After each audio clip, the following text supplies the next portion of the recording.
Delphine Jubiler. Ce nouveau détail troublant et bizarre repéré sur la voiture de l'infirmière.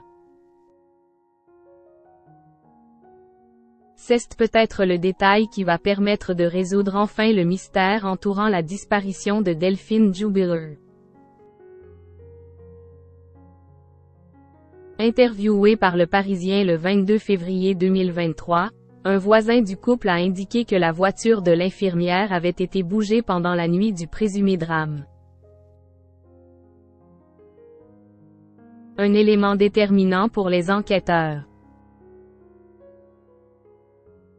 La disparition de Delphine Jubiler, qui n'a plus donné signe de vie depuis la nuit du 15 au 16 décembre 2020, serait-elle sur le point de trouver enfin une explication?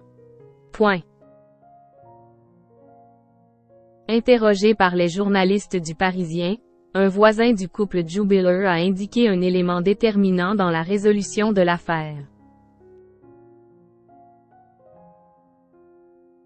Le stationnement du véhicule de l'infirmière qui a mystérieusement changé la nuit de sa disparition. Alors Quill avait trouvé la voiture de la jeune femme, capot vers le haut le soir du 15, celle-ci aurait changé de sens le lendemain au petit matin. Elle aurait ainsi bougé pendant la nuit. La voiture de Delphine était garée à la seconde place en partant du haut, le capot vers moi, dans le sens de la montée. Explique ainsi le voisin évoquant les habitudes de la jeune femme pour garer sa Peugeot 207 blanche, à savoir mettre son capot dans le sens de la montée. Face au capot de son voisin. La veille, j'ai fait le créneau et je me suis garé normalement, développe-t-il. Pourtant le 16 décembre 2020, la voiture de Delphine Jubiler n'était plus dans le même sens puisque le véhicule du voisin était désormais face au coffre de la voiture.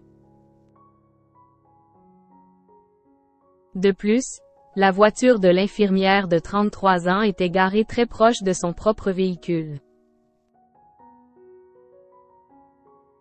Le matin, ma fille était sur le côté le temps que je manœuvre, et je me dis. Ils m'ont collé ce coup-ci, et je voyais le siège auto. Avant, je ne voyais jamais le siège auto. Je me suis dit, c'est bizarre, ils se sont garés autrement, poursuit l'homme. Delphine se garait toujours vers le haut.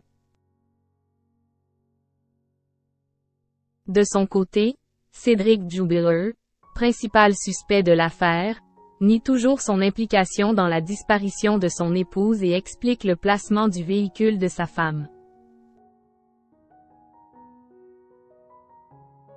Face aux enquêteurs, il avait d'abord expliqué que la voiture de sa femme était garée capot vers le bas lorsqu'elle est revenue du travail le 15 décembre.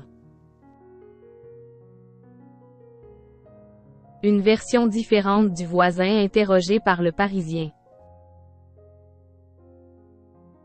Il avait ensuite précisé.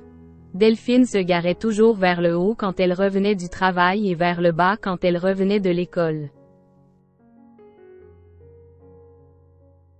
Pour rappel, un autre véhicule, soupçonné d'avoir transporté le corps de l'infirmière, avait été analysé par les enquêteurs.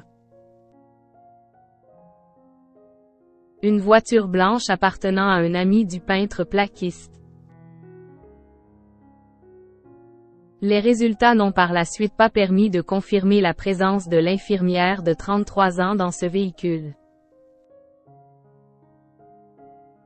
Cédric Jubiler reste présumé innocent des faits qui lui sont reprochés jusqu'au jugement définitif de cette affaire.